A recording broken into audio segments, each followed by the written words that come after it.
Welcome to hot kitchen சேனலின் ரமலான் நல்வாழ்த்துக்கள். இன்றைக்கி நம்ம மட்டன் தம் பிரியாணி 1 கிலோ குக்கரில் செய்ய போகிறோம். அதுக்கு தேவையான பொருள் என்னென்னன்றதை பார்க்குறதுக்கு முன்னாடி நீங்கள் ஃபர்ஸ்ட் டைம் நம்ம சேனலை பார்க்குறீங்கன்னா லைக் பண்ணுங்கள், கமெண்ட் பண்ணுங்கள், ஷேர் பண்ணுங்கள், மறக்காமல் சப்ஸ்கிரைப் பண்ணுங்கள். பக்கத்தில் இருக்கிற பெல் ஐக்கானை கிளிக் பண்ணுங்கள். பெரிய வெங்காயம் 2, புதினா, பெரிய தக்காளி ஒரு 3, 4 பச்சை மிளகாய், எலுமிச்சை, கொத்தமல்லி, பிரியாணி இலை, பட்டை, ஏலக்காய், கிராம்பு, தயிர், இஞ்சி பூண்டு விழுது, நெய்.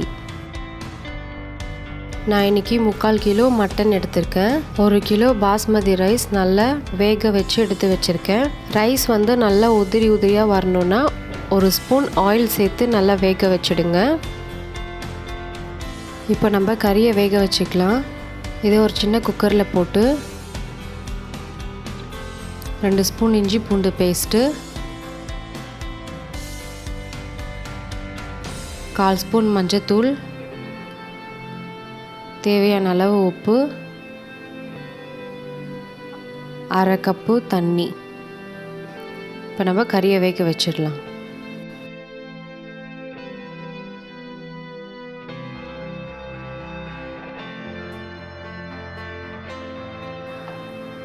நாலு 5 விசில் வர வரைக்கும் வேகட்டும்.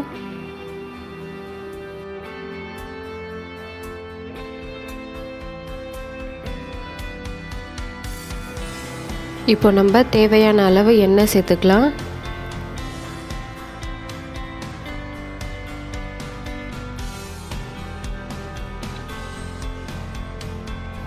இதோட 3 ஸ்பூன் நெய் சேர்த்துக்கலாம். எண்ணெய் சூடானதும் 2 பிரியாணி இலை, கிராம்பு, ஏலக்காய், பட்டை, நம்ம வெங்காயத்தை சேர்த்துக்கலாம். வெங்காயம் நல்லா வதங்கினதும் கட் பண்ணி வச்சுருக்க பச்சை மிளகாய் சேர்த்துக்கலாம். இப்போது 1 ஸ்பூன் மஞ்சத்தூள் சேர்த்துக்கலாம். இப்போ நல்லா வதக்கிக்கோங்க. வெங்காயம் நல்லா பொன்னிறம் ஆகணும். இப்போது 2 ஸ்பூன் இஞ்சி பூண்டு பேஸ்ட்டு சேர்த்து நல்லா வதக்கிக்கோங்க.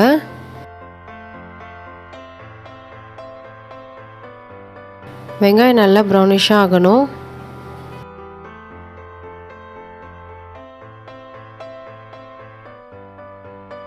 இதோட நம்ம 1/2 ஸ்பூன் மிளகாய் தூள் சேர்த்துக்கலாம்.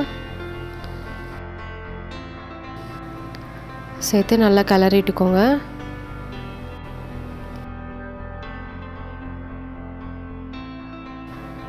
இப்போது புதினா கொத்தமல்லியும் சேர்த்துடலாம். சேர்த்து நல்லா வதக்கிக்கோங்க. மிளகாத்தூள் எல்லாம் நல்லா பச்சை ஸ்மெல் போகிற வரைக்கும் நல்லா வதக்கிக்கோங்க.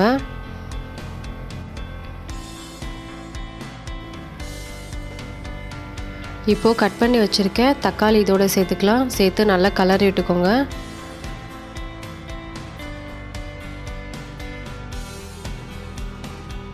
இப்போது 1 ஸ்பூன் கரம் மசாலா சேர்த்துக்கலாம்.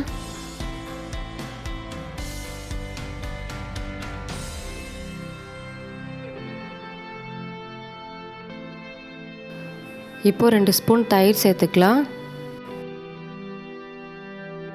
தயிர் சேர்த்து நல்லா கலரிட்டுக்கோங்க. அடி பிடிக்காத அளவுக்கு நல்லா கலரிட்டுக்கோங்க.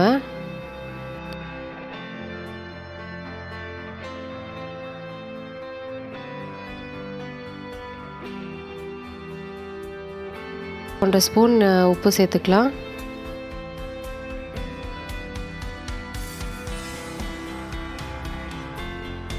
நம்ம வேக வச்சுருக்க மட்டன் இதோடு சேர்த்துக்கலாம். தண்ணியோடு எல்லாமே இதில் சேர்த்துக்கோங்க. சேர்த்து நல்லா கலரிட்டுக்கோங்க.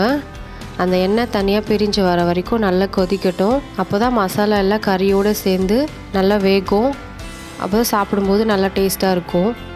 இதோட ஒரு எலுமிச்சை பழத்தை நம்ம இதில் அப்படியே பிழிஞ்சிக்கலாம்.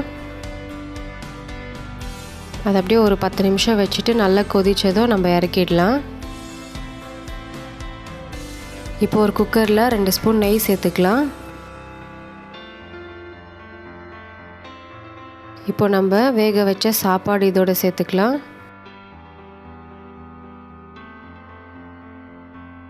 அதுக்கு மேலே நம்ம கிரேவி சேர்த்துக்கலாம். மட்டன் கிரேவி அது மேலே சேர்த்து இந்த மாதிரி நல்லா ஸ்ப்ரெட் பண்ணி விடுங்க. லேயராக நம்ம ஒரு 3 லேயர்ஸ் அந்த குக்கர் ஃபுல்லாக வர வரைக்கும் போட்டு வச்சுக்கலாம். மறுபடியும் இப்போ சாதம் போட்டுக்கலாம். நம்ம நல்லா இந்த மாதிரி ஸ்ப்ரெட் பண்ணி விடுங்க. இப்போ மறுபடியும் கிரேவி அதோடு சேர்த்துக்கலாம். அதையும் அதே மாதிரி நல்லா சாதம் மேலெல்லாம் படுற மாதிரி நல்லா ஸ்ப்ரெட் பண்ணி விடுங்க. இது ஒரு ஃபேமிலியில் 5 பேர் வரைக்கும் தாராளமாக சாப்பிட்லாம். நீங்களும் வீட்டில் செஞ்சு பாருங்கள். செஞ்சு பார்த்துட்டு எப்படி இருந்ததுன்னு எனக்கு கமெண்ட்ஸில் சொல்லுங்கள். இப்போ நம்ம மூடி போட்டு 20 நிமிஷம் தம்மிலேயே வேக வச்சிடலாம். விசில் வராமல் ஸ்டிம்லேயே வச்சுடுங்க. 20 நிமிஷம் ஆயிடுச்சு. இப்போது நம்ம மூடி திறந்து எப்படி இருக்குதுன்னு பார்க்கலாம். பாருங்கள், சூப்பராக வந்திருக்கு. பார்க்கும்போதே அவ்வளோ நல்லா இருக்குது. சாதம் உடையாத அளவுக்கு நம்ம நல்லா கிளறிட்டு பரிமாறி சாப்பிட்லாம்.